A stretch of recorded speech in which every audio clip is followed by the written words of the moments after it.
Hi, everyone. It's Allie Corman-Kintreve here with a look at the stock market for Wednesday, December 27th, where we saw mild gains across the board as this Santa Claus rally week continues, Ken. Yes, indeed. That S&P 500 getting very close to an all-time high as we get ready to close the books on 2023. Have three stocks to look at as usual ahead of Q4 delivery data next week. Let's take a look at Tesla, TSLA. Also want to take a look at or revisit Vertex Pharmaceuticals ahead of the start of the JP Morgan Healthcare Conference in San Francisco in early January. And then Birkenstock, recent IPO that's flirting with new highs here. Okay, well, we'll get into those three stocks momentarily, but first let's analyze the major indexes. So the NASDAQ today up a little less than a little less than 0.2%. The S&P 500 up about the same, about 0.14%. We'll get real exact here today. And the Dow up 0.3%. The Russell 2000 also up a little less than 0.2% today. So just edging higher here, Ken, and the NASDAQ still holding above 15,000. And you mentioned that key level for the S&P 500 as well. Yeah. I mean, the market is just kind of trudging higher here. Obviously the Santa Claus rally is in full effect. It really started with follow-through days for the Nasdaq Composite and S&P 500 back in early November. Now everyone is kind of wondering when the market pullback is going to be because we're overbought by a lot of indicators, and then our growth screens certainly we're looking at a lot of extended stocks that are well past proper buy areas, but we're also looking at stocks that are holding gains and trading bullishly after breakouts. So overall, the market still looks good, and we'll have to see when the calendar turns what January brings for us. Exactly. And we could take a look at a weekly chart here as well. Now working on our 8th week up in a row. And we can also take a look at the S&P 500 to show just how close we are to that high from early 2022. Just a couple more points and we'll be there on the S&P. Yeah, definitely. And listen, stocks have a reason for going up. We had a pretty dovish Fed meeting earlier in the month. The Fed signaled some rate cuts next year. So when you have lower interest rates, that's gonna help corporate profits. Money is less expensive. So there are reasons for the market to be going up here. But after 8 straight weekly gains, you have to wonder when is the pullback going to come, and what is it going to look like? Are we going to just see an orderly low volume pullback, or will we see distribution days start getting added to the count here? So we prefer lower volume declines and distribution days indicative of institutional selling, and we've only really seen one of those days in recent weeks. So a lot of things to like still about the market, even though it is looking a little overbought at this point. Okay. And let's also take a look at the Russell 2000 getting above that 2000 range the other week and extending its gains as well. But if you're putting this into the context of other areas that have really been outperforming all year long, the Russell 2000 has some catching up to do. It does. It does, and we've talked about this, expanding breadth that we've seen in the market. Obviously, 2023 was the year of the Magnificent Seven stocks, but towards the end of the year, we started seeing retailers and technology stocks, of course, the home builders, the retailers, steel producers, just a whole bunch of stocks working here. So, small caps, kind of picking up some lost ground here, and you can see several up weeks in a row here, and really moved above the 2000 level with relative ease here. Hmm.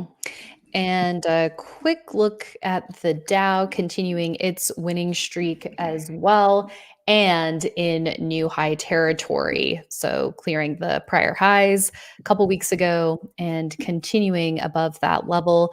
And we've got to talk about the 10-year treasury yield because we saw a pretty significant decline here today, Ken.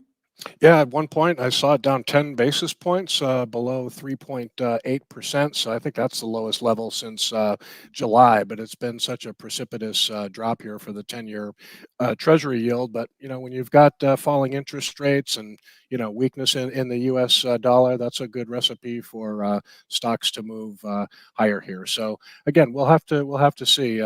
Distribution days have been kept on a really really tight leash, and we'll continue to monitor. We haven't seen many of them, but if we do start to see that in January. I mean, right now, the stock market is really optimistic about a soft landing for the economy next year. At least for now, it's not worried about a recession, but that's still a wild card. The market, even though it's confident that we'll avoid a recession next year. The economy could slow more than expected, and if that scenario does play it out, I think you'd expect to see some distribution days in the market, sooner rather than later. But that hasn't played out yet, and that big drop in bond yields is something a sight to behold, really. It really is. Okay, let's take a look at some individual names of note, starting with Tesla, up 1.9% today, continuing to add to its gains above that 250 price level. Yeah, we thought it was an early buy signal today. We put this on the leaders list, so it's a new member of the leaderboard model portfolio. We have Q4 delivery data coming out early next week. Market is closed Monday, so I think it'll be coming out Tuesday. Tesla has said their goal is to deliver 1.8 million vehicles this year. To achieve that, they're going to have a record quarter of deliveries. I crunched the numbers. Looks like about 475,000 vehicles they'll need to deliver in Q4. So we'll see. But the stock is acting pretty well ahead of the delivery data. We'll see what the numbers look like. Okay. And this is buyable here, added to leaderboard, as you said. It's a little less than 6% above the 21-day line. So do you think traders might use that level as part of their exit strategy? Yeah, I think that's a perfectly reasonable strategy. I think it was encouraging to see Tesla opened pretty strongly and managed to close up near its high. Volume was light, but higher than the prior session. So yeah, so it's just looking good here, and I think it's the 14th stock now that we have on the leaders list. Great. Now let's head on over to Vertex, the next stock on our list today, holding nice and tight after that big breakout that it saw the other week, holding above 400. And we'll take a look at the weekly chart as well. Ken, I know you're a big fan of this nice tight action here. Well, it can often presage even higher prices, and when you get just that huge weekly gain that we saw a couple of weeks ago, their non-opioid painkiller continues to do well in phase 2 trials. Still a ways away from approval, but I was reading a report from Leerink recently. They think, if and when the non-opioid painkiller is approved, that the drug could hit 5 billion, a little over 5 billion in sales by 2030. So this is sort of a story like Lilly and Novo Nordisk, where you've got this blockbuster drug. It's the non-opioid drug is not approved yet at Vertex, but again, trial data has been very positive.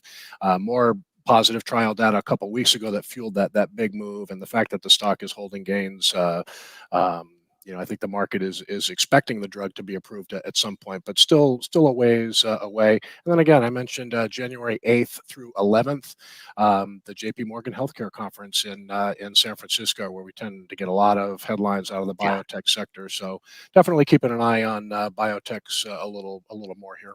hmm And with this tight action, Vertex is far from alone, right? The other leading stocks are showing this tight action right now, too.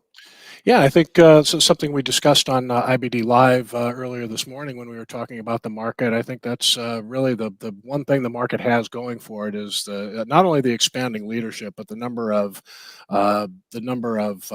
stocks that are holding gains really well after big moves. I mean, if you're in a market that's under distribution and a stock is making a move like Vertex did, you'll see it reverse sharply the next week. You see wild trading action, but what we've seen across a variety of industry groups and sectors are stocks moving bullishly, and they've been really hesitant about giving back those gains. So that's a sign of strength and support, and just really the type of action you want to see in the early stages of a new uptrend.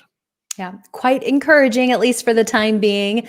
And now let's check on a young gun. It's not a new company, but it is a new stock, and that is Birkenstock, BIRK, up more than 2% today after a strong day on Tuesday, adding to those gains. Yeah, so this one I think just it needs a little more time, but honestly, it was not a great IPO when this stock debuted in October. The proposed range was between 44 and 49. It priced at 46, and it closed at 40, a little over 40 on its first day of trading. So that led a lot of people to believe that maybe they overpriced the offering. But you can see the stock has. Found its footing, no pun intended, and is back up near highs here. So it's early in a consolidation here, so you'd want to see it consolidate a little more below that recent high, and maybe form a short little base here. But encouraging price action, and always a good idea to look at IPOs when you're in a kind of a nascent uptrend, because some stocks can make their biggest moves in the early stages of being a public company. So seems to be a pretty interesting growth story with Birkenstock. You've got a big annual earnings estimate for 2024. Still haven't heard from the company regarding its fiscal fourth quarter results, but they're based in the UK, so I'd expect we'd probably get some earnings from this company soon, but has really turned the corner here after, again, an inauspicious debut, but back up near highs, and I think a stock worth watching. Yeah, a good one for the watch list. Thanks so much, Ken. And thanks everyone for tuning in. That is it for today. And we will see everyone in the morning on IBD Live. And we hope you join us, investors.com/IBD Live, for all the details on that. We will see you there. And we'll also see you right back here tomorrow at the close.